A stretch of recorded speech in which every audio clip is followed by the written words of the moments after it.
Doug, welcome to the show. Thanks for having me, Mev. I appreciate the chance to be here. Where in the world do we find you? I'm just outside Philadelphia on the main line, the town of Wynwood. I see the giant Alpha Architect logo in the background for listeners on the podcast that aren't watching this on YouTube. How have you connected with the crazy crew? Oh, it's been a long while, a long and enjoyable ride. We first connected back in 2012, I think, when I met Wes. And I generated this background just for you, actually, Mev. Good. And your immediate reaction wasn't run away? This is a crazy man? I knew he was a crazy man. The key to working with a crazy man to riding a tiger is to figure out how to get on his back. And so it took a little while for us to figure out how to work together, but eventually we made it work. So today is going to be a fun and wonky topic. And for probably the first time in about 300 episodes, I did almost no preparation for this podcast. And the reason being is that I wanted to understand it straight from your mouth. And because it's a pretty different topic that I've actually never heard covered on a podcast, I thought we would try to start at the 101 level before we go full PhD. So in our thread of best ideas, what's the topic we're talking about today? We're talking about how business owners can exit their companies by forming employee stock ownership plans and selling their stock to the employee stock ownership plan, essentially to the employees, and creating a win-win situation for both the community, the employees, and themselves by capitalizing on advantages in the tax code that were created for this. All right, plenty wonky. Give us the overview. You can either start with what's the history. Do people say ESOPs? Is that an acronym that people actually use? Yes, indeed. That's how it's pronounced, ESOPs. And there's a whole universe of people talking about ESOPs. When did you get introduced to ESOPs? What are they? The history? Let's start at the very beginning, and let's start at the elementary school level. We'll go up from there. Well, an employee stock ownership plan is a pretty simple concept. It's like a 401k plan. And I first became familiar with them when I had among my managerial responsibilities at a prior employer the job of overseeing our business advising in the formation of ESOPs. This wasn't at Alpha Architect, it was at a prior firm. And I observed firsthand that there was this whole universe of companies, particularly private companies in kind of the $10 million value to $100 million value range that was forming ESOPs. And business owners were selling their companies to those ESOPs that they formed. And they were our clients and seemed to be pretty interesting ways for business owners to exit. And certainly they were companies that had strong cultures and a positive vibe going on. And the employees all seemed pretty happy. So my interest was piqued.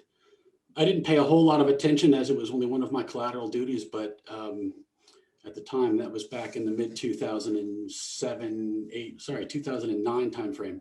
But I've since become obviously involved in them, and I work in the space now full time. And so I've taken an appreciation for ESOPs and how they are this wonderful tool. There are about 7,000 or 8,000 companies, more like 7,000 today, that have taken advantage of employee stock ownership plans and formed them and exist in this country. They're employing at least 10 million employees, if not more, across the United States. So give me the broad overview. Let's say we got a company, Faber Enterprises. We'll do a riff on Bruce Wayne. Faber Enterprises, let's say I think it's worth 50 million bucks. We'll do 100 million just to do round numbers. Is the main gist of this that the owner wants out, or the owners? You can explain it to me. And then I assume that the business has to continue, and that you're essentially selling it to the company. How's it work? Give me the Sure. 201 level description. You got it. So the typical company is a manufacturing company, although there are professional services companies, insurance, financials, a wide range of companies form ESOPs. What happens is the business owner, typically at a certain stage in life, contemplates exit opportunities. And among them tend to be the big three. I sell to an acquirer, like a strategic trade partner that I know in the industry. I sell to a financial sponsor, private equity firm in other terms, or I sell to my employees. Now, selling to your employees is not a typical option, at least not one that's typically presented by the usual M&A advisor, investment banker. It's typically something that is in the margins, in the wings, and only emerges when an ESOP, and someone who's familiar with ESOPs among the advisory team raises the question, but it's a pretty interesting opportunity.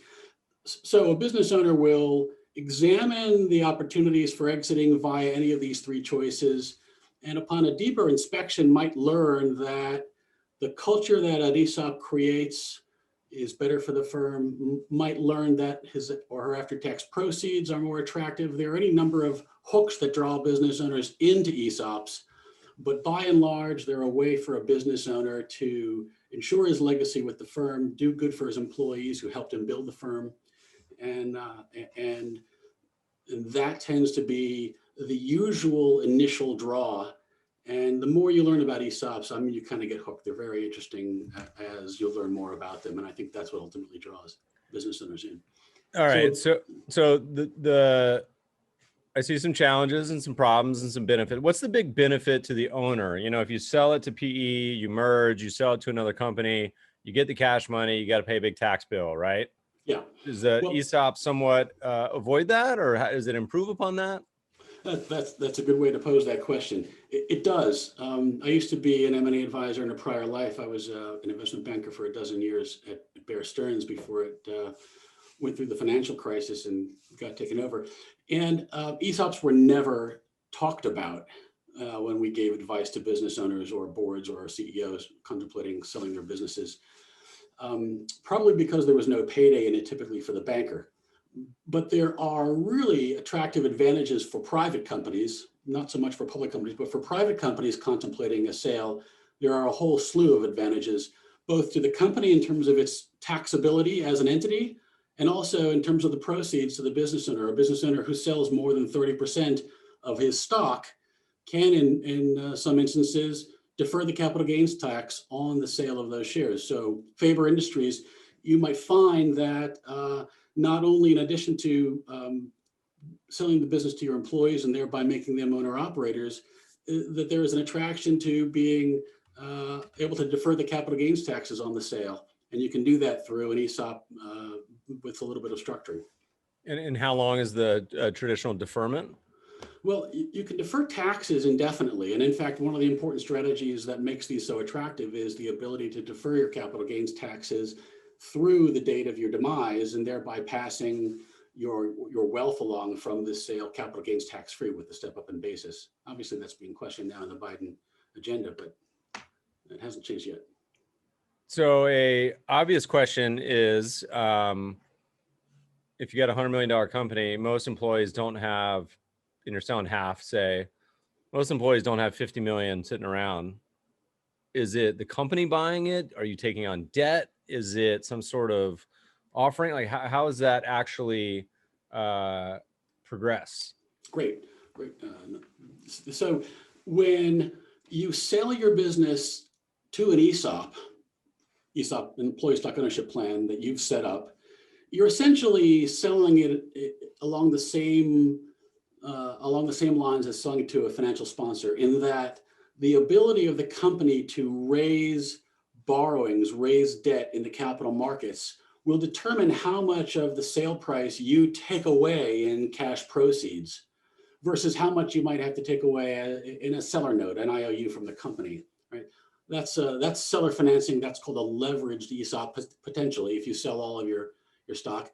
But if you sell a stake, let's say you want to sell 40%, Meb, you can do that. And typically the company has the ability to borrow from its banks at a senior level adequately to provide you with the bulk of that sales stake proceeds in cash. So you're effectively carrying out a financial sponsor buyout of the company based upon the way you're borrowing and using the company's own borrowing capability to do the financing for you. And so what we find is that companies will either undergo 100% sales, that's a typical structure, or partial sales, where the business owner eases his way or her way out of the company gradually over time in stakes like that. But by crossing that 30% threshold, in other words, if the ESOP trust has 30% or more of your stock or your shareholders' stock after the transaction, you qualify, in addition to a couple other hurdles you have to cross, you qualify for that capital gains tax deferral.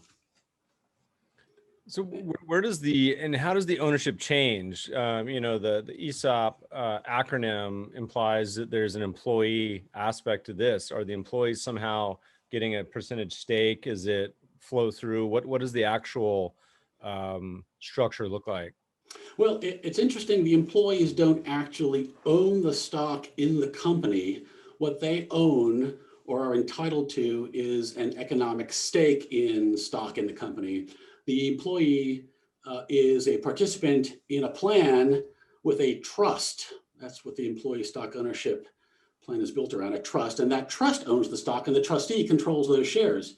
Now, the trustee will vote in the best interest of the shareholders, those employee participants, but it doesn't act in a manner that is inconsistent with the best strategy for the company as well. So you will often find, for example, in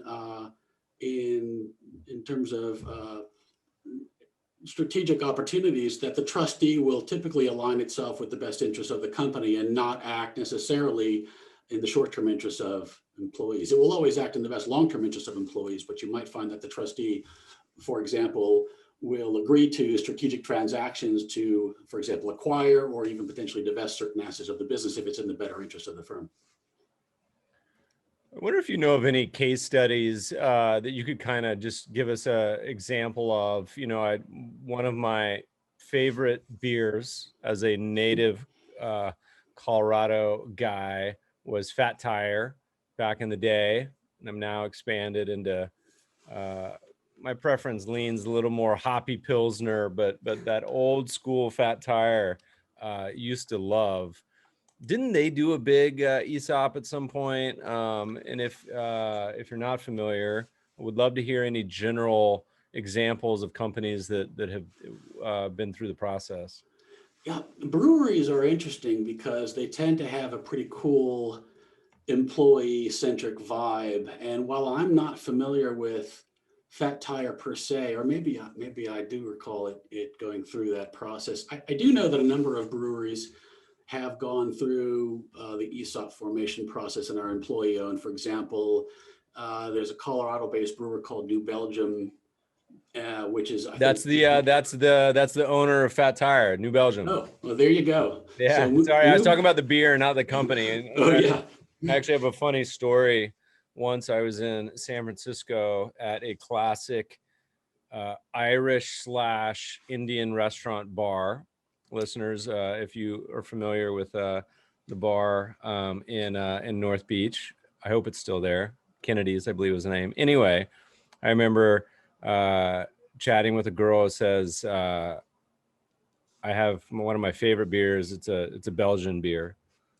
And she brought over a Fat Tire. And I said, well, that's actually from Colorado. And she says, what are you talking about? See, it says New Belgium right here. And I just let it lie. I said, okay, this is delicious. Thank you. Anyway, New Belgium parent company. But keep going. Yeah. So New Belgium is indeed an ESOP company. And I think that's a very common process for becoming an ESOP. You form the trust. You start directing a share of profits into the trust to start pre-funding that stock purchase over time. And then at a certain date and time, the owner sells his shares. There's already cash in the trust available to buy those shares. And that's how a lot of ESOPs get going. In other words, they don't need to go out and borrow. Those are unleveraged ESOPs where just over time, a share of those profits are peeled off and are used to fund the trust that buys the stock from the owner. And that is a very successful ESOP. So why are we even talking about this today? This is something that seems a little abstract and interesting, but for a lot of people who are listening would love to hear how you partnered up with the crazies in Pennsylvania, because it's actually something that you guys have built out as an offering. Is that right? That's correct. And that's a great question. Why the hell are we talking about it? And I guess the answer is to go back to Faber Industries. I mean, if you could sell your business that you've owned kind of and managed and nurtured privately over many years, what arguably from third parties' perspective is a fairly risky asset from a wealth creation perspective, if you could sell that capital gains tax free and roll the proceeds into a diversified portfolio of US companies, that would be a pretty attractive way to exit a business. And if you could do that at a valuation level that was competitive with the valuations that you see now in the markets, in the capital markets, why that would be really kind of an exciting way to go. And so what we've done at Alpha Architect is we've developed a way to do that breaks with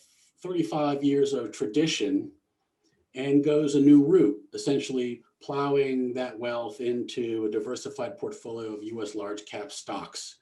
And is that a requirement of this concept that you somehow have to invest in other companies for the tax deferral, or is that something you guys offer as a benefit? What's that sort of tangent? Well, so that's called a 1042 election, meaning that under section 1042 of the IRS code, there was a provision that Congress put in place when ESOPs were still fairly young. This was back in the 80s. ESOPs were initially started in the 70s with legislation from, I think it was Senator Kelsey down in Louisiana. But anyways, in the 80s, a new way of adding to the ESOP options was created by a section 1042 sale election. And a business owner could elect a 1042 sale, had to be a C corporation that was forming the ESOP.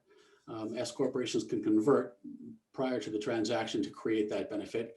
And if you are a C corporation and a business owner elects a 1042 sale, the business owner can roll his or her proceeds into a portfolio of operating company stocks or bonds. That is a requirement of section 1042.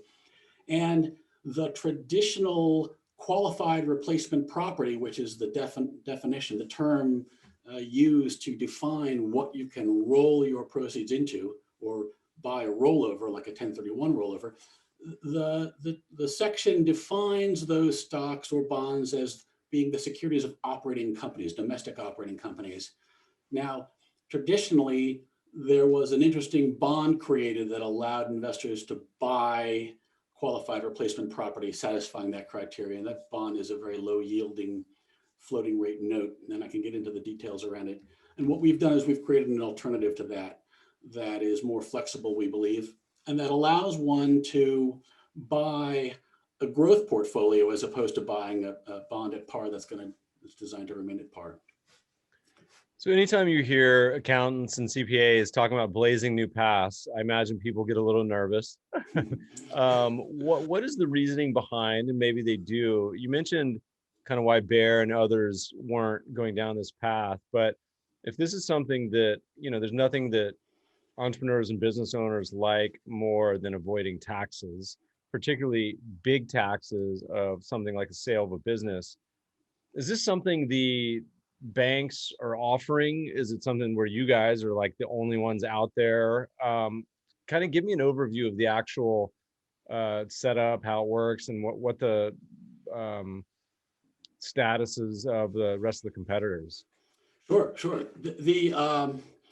There's a lot of risk around choosing that portfolio of securities because it requires judgments to be made about selecting securities that cannot be 100% made with publicly available information. In other words, you need to have, for example, I think the tax returns and other kinds of typically non-public information about a company in order to determine whether or not it qualifies for what we call QRP status, qualified replacement property status. So for that reason, a pretty slick solution was developed in the late 80s between a guy named William Simon, who was Treasury Secretary under Nixon briefly, and Goldman Sachs at the time. That was in the late 80s.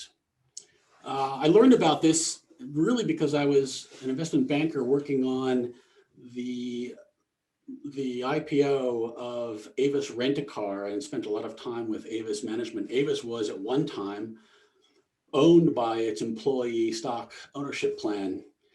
And it was a company that was a portfolio company of Westray Capital. Westray Capital was William Simon's private equity firm back in the 70s and 80s.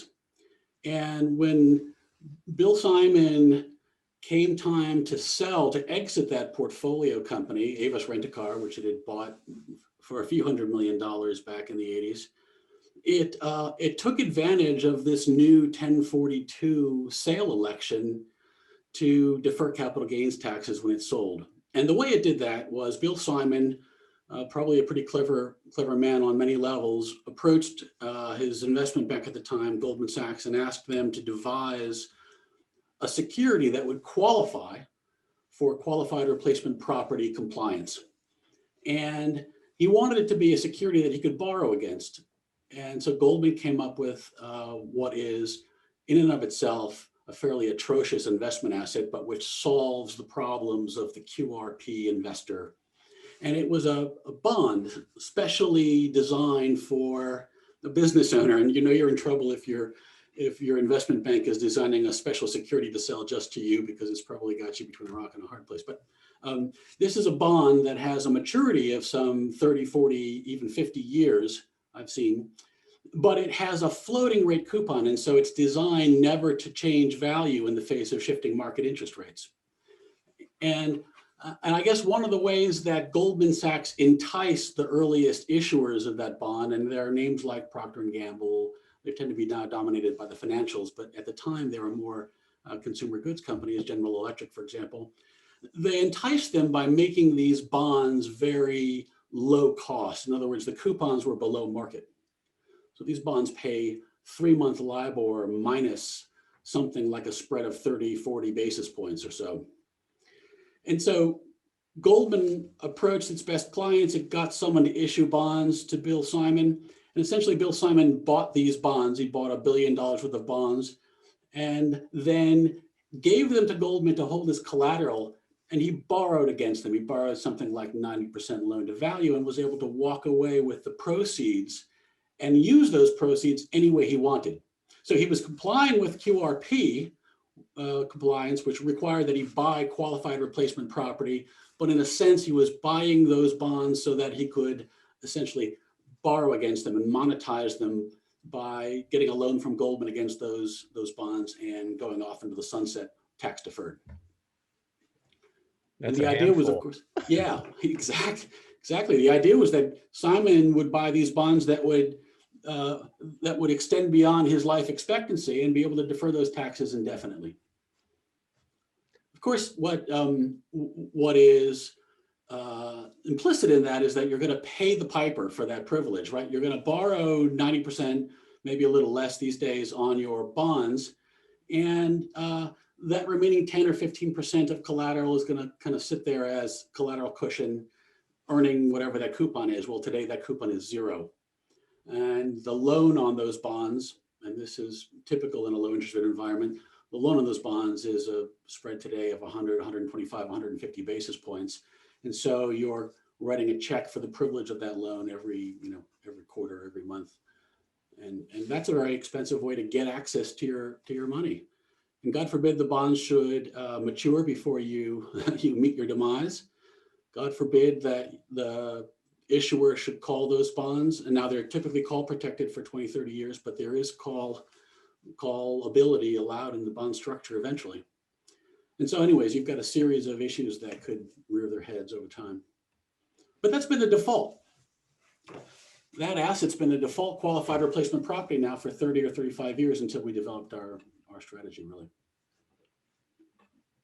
So let's hear an example.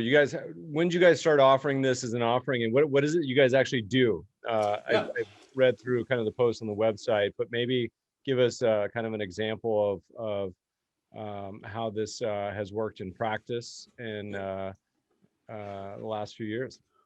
Well, so one of our own partners, I won't name him because his family probably doesn't want to be broadcast as a client of the firm in this case, but one of our firm's own partners is part of an ESOP company owning family ownership stake. And so he came to the office one day and said, we're going to be converting to a C corporation at our company, and I'm going to get a chance to, converting to an S corporation. I'm going to get a chance to sell stock before we convert. And so he and his family were going to sell some stock, and we had to figure this out. And you know, we have an equity orientation toward investing like you do. And so buying those bonds didn't sit well with him when he and his family learned about this strategy for floating rate notes and having to monetize those bonds and so forth. And this was wealth that was in a trust, and so it was going to be sitting around for a while. So what they wanted to do was buy something that had a longer lifespan, a longer investment horizon potentially. And so what he said and what his family said was, what would you guys build if it were your wealth? I mean, what equity prospects could we have for finding a solution to this issue? And I guess the first thing that the crew did was they called around. You know, if you call Vanguard, say, do you have a 1042 QRP ETF? They look at you like you've got marbles in your head. And of course, no, there's no such thing, because this is not a very big market. There aren't that many buyers potentially of this solution. And so it's not really worth time and the effort to go through the process of trying to make such an investment product. But more importantly, it's not permitted under the rules. One can't buy a passive entity vehicle like an ETF to satisfy this. So we were then faced with having to come up with our own solution. So what we developed was effectively an S&P 500 oriented indexed, not indexed, but index style strategy. I mean, we don't actually use the S&P 500 because we don't want S&P knocking on our door asking for a royalty. But we use the universe of large cap equities, and in that manner, we draw from the securities that predominate that kind of universe, and we filter out the securities that are not qualified replacement property compliant. It took us about, I would say, 1,000 man hours to figure out how to do that. Every client needs that filtering process done because those names change. They come in and out of favor, or new securities emerge, old securities are retired. And so we filter those securities. We come up with some subset that's a little less than 80% of the investable universe that we're looking at. And then we create an index strategy out of that. We market cap weight it. And that is what we created. The idea being that why own something for 40 years that's not going to grow and that's not going to yield any income when you can buy what is arguably one of the more attractive growth asset classes in investing history. And how does it work that you can take, can you take distributions from that? Is it just taxable if you were to take money out of, like, how does the actual, when does Uncle Sam get his pound of flesh? Right. So the rule under Section 1042 states that if you've rolled over your proceeds into qualified replacement property, you then roll into that qualified replacement property the tax basis of your stock that you sold to the ESOP, as well as the holding period. So suddenly you now have an asset that you've essentially owned since you first created your company, and has that long-term holdings inherited by the stock as well. And the idea is that if you dispose or generate something that qualifies as a taxable disposition of those rollover stocks, those qualified replacement stocks, you then have to pay the capital gains tax that you would have owed at the time you sold your stock to the ESOP. In other words, when you sold your company. And so you've moved that capital gains tax recognition down the road. And so a business owner that owns this asset now can enjoy both the dividends, which are taxed as dividends, currently 20% plus 3.8% for the ACA surcharge. So that's a reasonably low tax stream of income. And if the owner wants to boost that with additional liquidity, what we do is we algorithmically trim on a pro rata basis small capital gain sales across each of the shareholdings in that index. And we can do that. We've developed algorithms to help us do that so that a business owner can generate, say, a 4% yield out of the stock that they own versus maybe a 1.5 or 2% yield from the dividends. And it's still taxed because capital gains are taxed like dividends. It's still taxed in a very attractive manner for a business owner or for someone trying to support a lifestyle. Are there any kind of generalizations you can make about the companies you guys have worked with thus far? Are they all doing sort of a template model? Is it highly customizable? Do they tend to all do the same thing, or how does it kind of work in practice? Yeah, what we find is that most business owners come to us with a very similar set of circumstances. I've just sold between 40% to 100% of my company, and I've got these proceeds, and now I need to buy this. I need to buy this rollover. And the process for buying that rollover is almost uniformly the same. Usually they'll come to us with a reasonably significant proportion of cash, but some of them don't. Some of them come to us with 25% down. And so we financially engineer the leverage, the borrowing that they need in order to buy the entire index. But it's a pretty consistent process for doing that. The real question revolves around how much cash investment they're bringing to bear to buy their rollover. Because the rules of qualified replacement property require that a business owner buy the entire intended rollover within 1 year of selling the stock to the ESOP trust. So in Faber Industries, if you sold your company for $100 million, you've got a year to identify your qualified replacement property. Now, if you're a floating rate note strategy pursuer, you will need that year because floating rate notes are issued every couple of months, and you don't want to own just one floating rate note. You'd like to own 3 or 4 or 5 more if you could, but typically they come out every couple of months, and so you've got to buy your bonds in those tranches and hope that you can get what you need within that 1 year period. We're of course buying from the most liquid capital markets in the world, and we're buying the most liquid asset in the world, presumably outside of the US dollar, right? We're buying the largest capitalized stocks in the US. And those tend to be fairly liquid. We can buy as much or as little as we want. So a business owner can decide if he or she wants to buy initially the whole bunch or wants to spread that purchase out over time. Who's kind of shouldn't be doing this? Is there any use cases? So we're going to have a lot of listeners that are business owners on this podcast that I imagine will think this is an interesting possibility. Are any people we should be screening out, or any people that we should be, considering more appropriate for this sort of thing?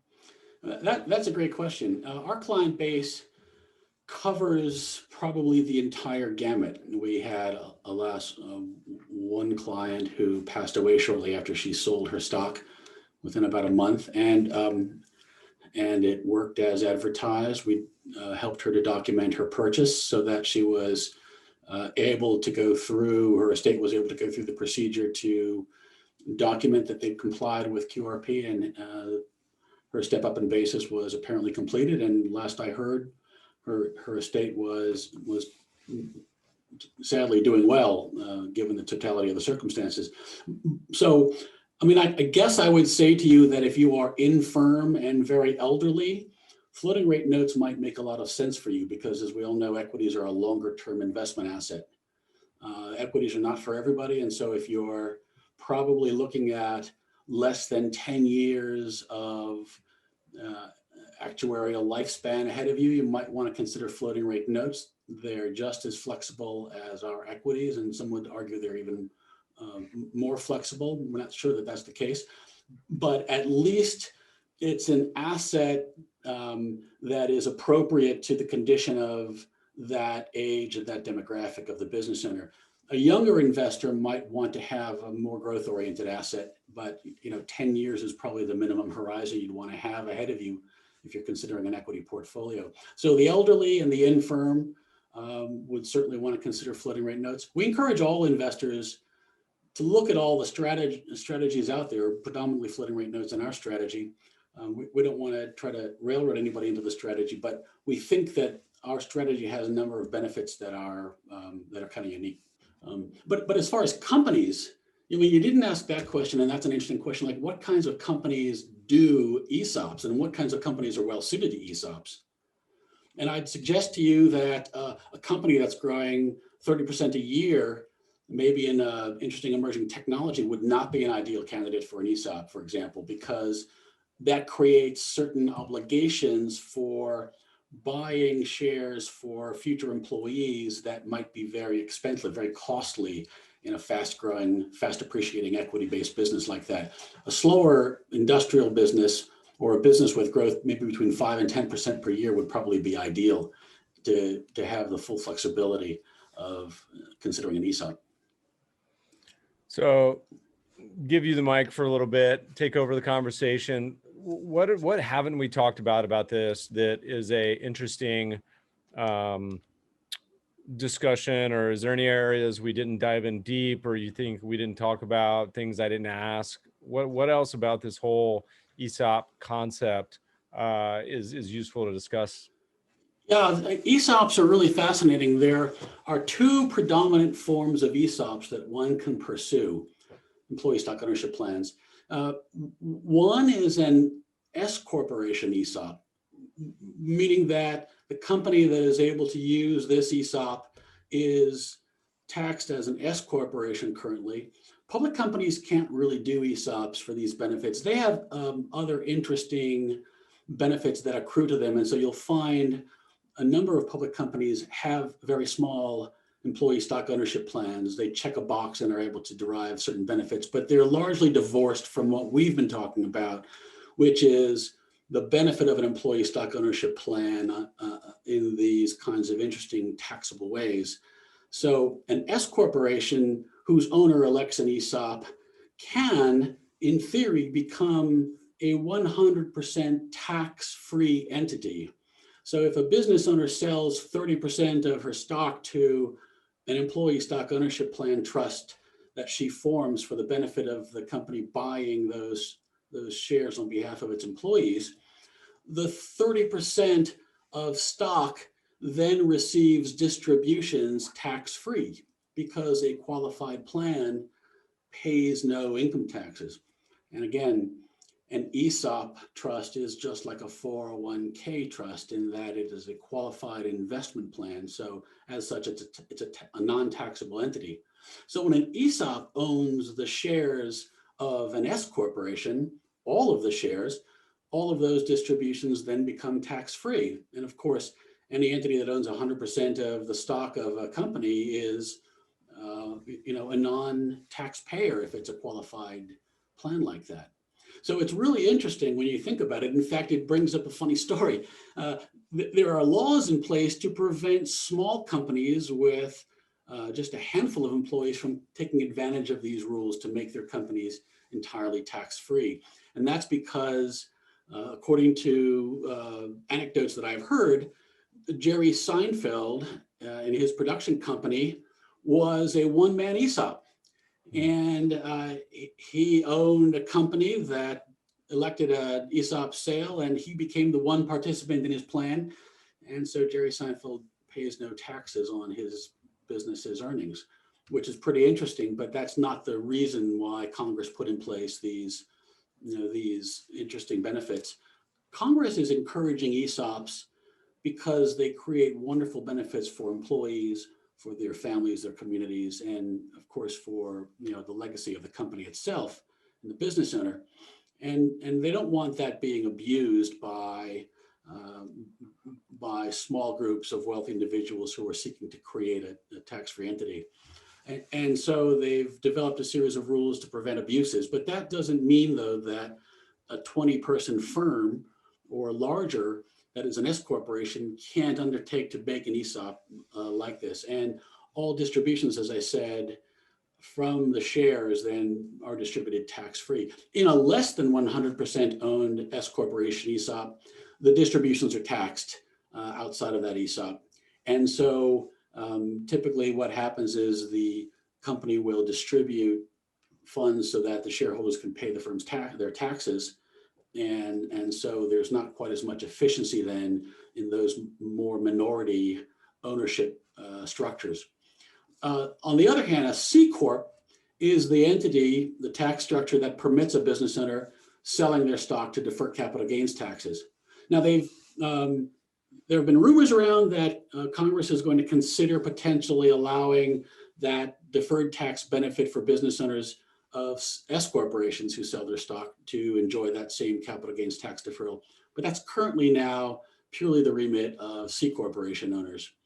And interestingly enough, though, both companies can deduct the debt payments to the trust that are made to repay any debt taken on board to finance the purchase for the business owner. And perhaps I've gone a layer too deep here, but suffice it to say that if a business owner sells 100% of their company and the company doesn't have the cash in place to buy that equity, or the trust that is formed can't buy that equity with the company's cash infusions, then again, the company has to go and borrow. And so any distributions that are made to the ESOP trust designed to repay that debt and thereby allocate the shares to the employees as a function of that repayment, those payments are tax deductible to the company. So there are real tax benefits to forming an ESOP along the lines of distributions made or payments made to the trusts to fund that plan, essentially. Consider that to be like the way a 401k plan is funded. So those payments, and in the case of a C corporation, the debt service costs can be deducted up to certain limits, which makes them very attractive from a tax savings vehicle for the entire company, not just the business owner who's selling the stock. So what do you guys actually do? Alpha Architect, somebody comes to you, they're going to email you after the show, said, Meb referred me. He gets a case of New Belgian beer for every referral. What do you guys then do? What's the timeline? How does it walk me through of what something like this may look like? Right. So we'll work with the business owner to understand the circumstances around their transaction and understand what kind of use they have for the proceeds, just so we understand really what kind of investment horizon they might have. But typically, that business owner will have thought through their reasons for electing a 1042 sale transaction. And so that is often because the business owner wants to try to sock away as much money as possible for future generations. And so as a result of that, we will, first of all, help them to determine what kind of structure the portfolio requires, meaning how much cash they are bringing to the table. Because as I mentioned, for business owners who don't have adequate proceeds to purchase the entire rollover with cash, an amount of borrowing has to be done. That amount of borrowing typically parallels how much seller financing they are undertaking to finance the sale of their stock. Just to step back, as I mentioned, if a business owner sells stock to the ESOP trust above and beyond the ability of the company's financing capability, the business owner typically takes back an IOU from the company, a seller note. And that seller note, while typically more attractive as a kind of a subordinated piece of borrowing, pays a better interest rate, that seller note prevents them from buying the entire portfolio outright with cash. And so that seller note has to be financed in and of itself on our side of the transaction when it comes time to purchase the rollover. And so what we've done is we've developed a way to financially engineer that borrowing for the business owner to buy the entire rollover. Obviously, that's risky when it comes to buying equities, and so we've had to develop ways to get around that risk. But it enables the business owner to purchase the entire rollover. It's a pretty straightforward process. They are, by definition, typically accredited investors, given the size of their proceeds, given the dollar values that they're seeking to roll over in this strategy. And so as a result, we have to give them a pretty deep education into what we're doing for them and what some of the risks are that are entailed in the strategy. But they go through an educational process of several presentations. And then they make determination as to how they tactically want to implement that portfolio. And as I said, that can be a lump sum investment, which tends to align more with the evidence of dollar cost averaging versus lump sum investing, or we can undertake a dollar cost averaging process. And frankly, we encourage dollar cost averaging because when you consider the buyer's remorse that could occur if the market drops 20, 30% the day after they buy their portfolio, people typically come around to that crutch as being a valuable approach to investing their proceeds.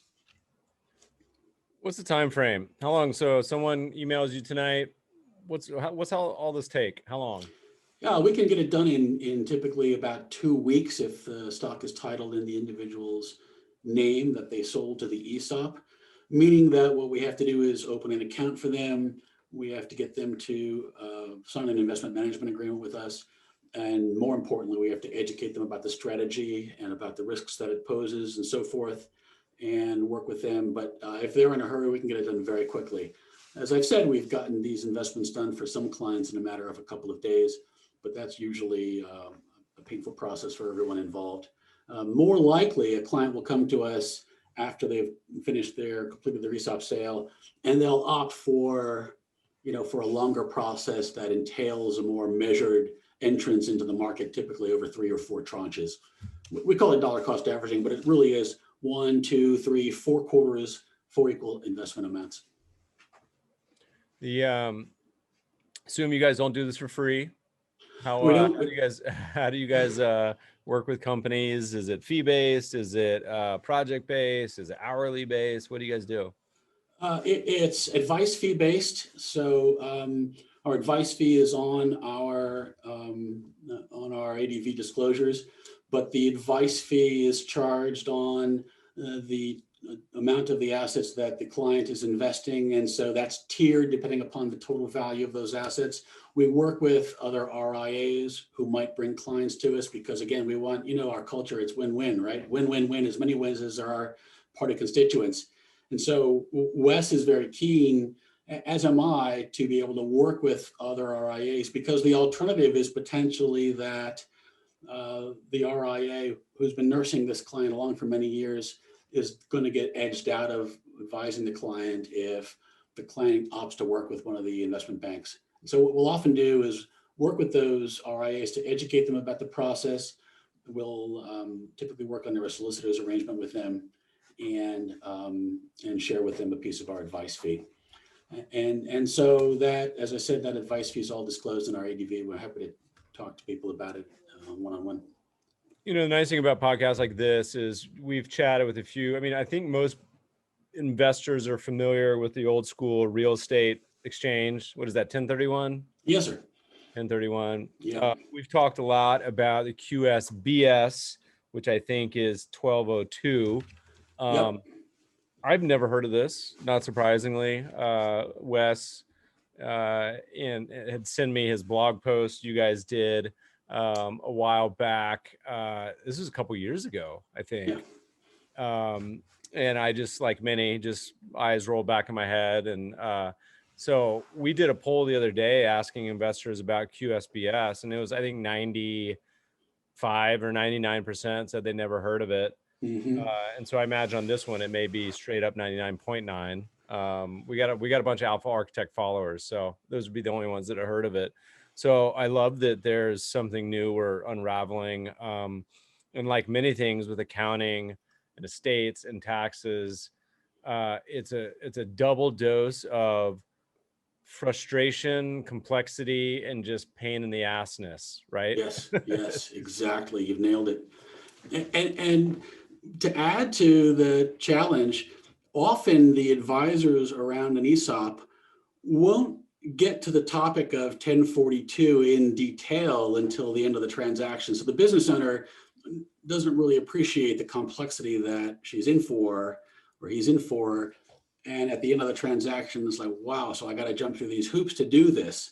And it's not like a 1031 rollover, in the sense that a 1031 rollover can be rolled over again and again. I mean, there's no practical limitation, I guess, other than lifespan to rolling over those tax deferrals.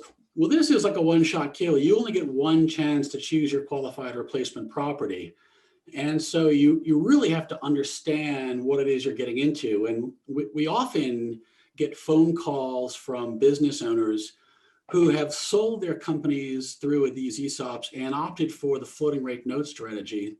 And I'll just quote one client who came to us, who's now a client, and said, I woke up one day and realized these bonds were never going to go up in value by design. They don't really pay anything, at least in these market conditions, don't really have much coupon.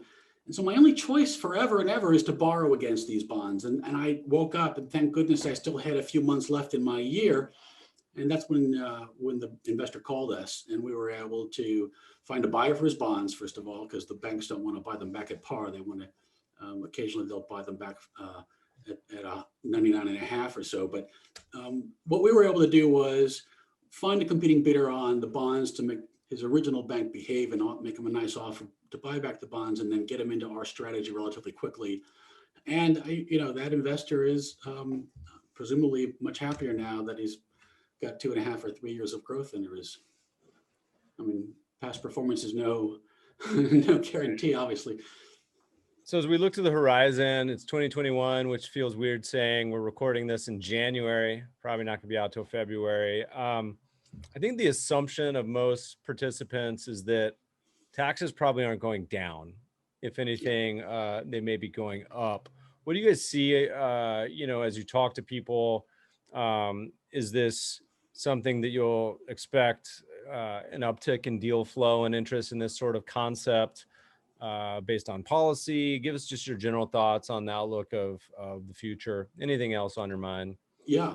Well, I guess there are two important things on my mind that are raised by this question. One is, who else besides a business owner would find this strategy appealing?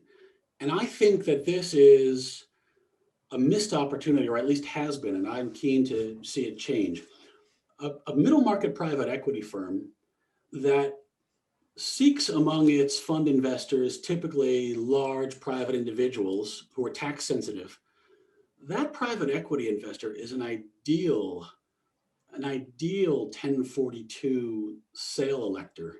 Why? Because I'm certain that any number of companies exist in their portfolios that have not generated, contrary to what they might be advertising, that have not generated the kinds of offers by acquirers that would satisfy their investment objectives. When you consider that a middle market private equity firm that is largely tax sensitive in its investors can sell to an ESOP and thereby defer capital gains taxes potentially indefinitely, it becomes a really interesting opportunity, or can roll those proceeds into another business investment.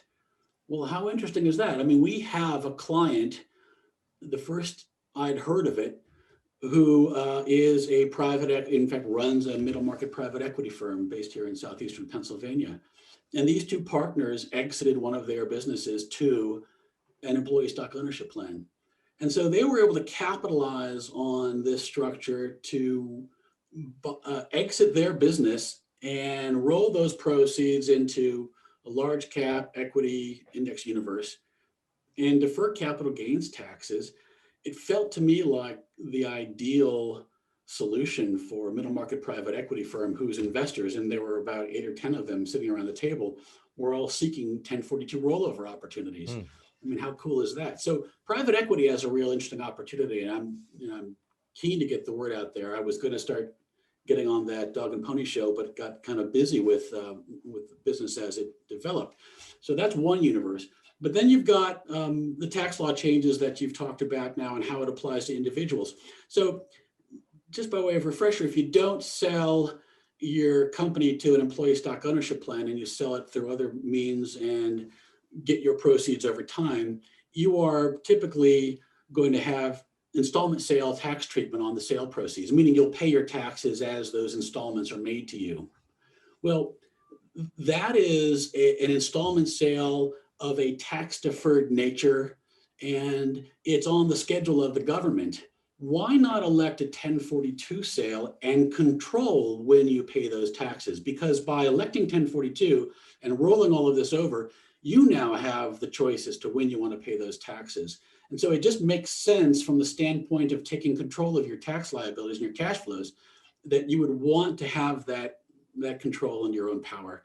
And with an increase in tax rates, it seems to me to be only more attractive to selling shareholders to have that very important control. I mean, when you think about it, right now, California state and local taxes plus federal taxes, I mean, you're looking at upwards of 33% of a capital gains tax on the sale of your proceeds. These are big dollar numbers. If that's going to go up, it's already going up in Oregon, in Portland, Oregon. If those are going to go up, those kinds of dollar numbers now are just too big to ignore, and too big to ignore without considering other alternatives. Similarly, we wrestle with this question on the step up in basis. Most business owners think that selling to an ESOP is less attractive because there's a no step up in basis potentially under the tax law changes envisioned under the Biden agenda. But when you consider that 1042 can be gifted without creating a tax disposition, it stands to reason that it can be inherited without a taxable disposition until that generation then disposes of those equities or those bonds if there's still maturity left in them. So perhaps it's a vehicle for transcending that, that veil upon demise of in the estate. I'm not a tax attorney, I don't know, but I believe that since it can be gifted without creating a taxable gain, there's no reason why it cannot be inherited as such, or else the owner could simply gift it upon just prior to demise if it wanted to. Talk about resources, we'll add these to our show note links. This is a pretty esoteric topic. What's the best place for people to go if they want to learn more? Is just email you guys? I know you've done a post. I'll add to the show note links. Anything else comes to mind? Yeah, I think the best, most objective answer I can give is to simply ask curious parties to Google the terms 1042 QRP. And if you do that, you will come up with, if you believe that Google is an objective arbiter of value-added information, you'll come up with organic search rankings that give you a pretty good indication of what's out there. Among those posts will be ours, hopefully, and an investor can determine. But if a business owner wants to contact us directly, we're delighted to speak with them and share what we know. We'll provide examples of how we believe our strategy compares to floating rate note strategy. We appreciate that we're biased in the sense that we are selling an alternative to floating rate notes, but we also work with providers of floating rate notes and believe that there's a place for those securities in investor portfolios. And so we're happy to try to start that education process and even refer clients to floating rate note providers if they want a second opinion.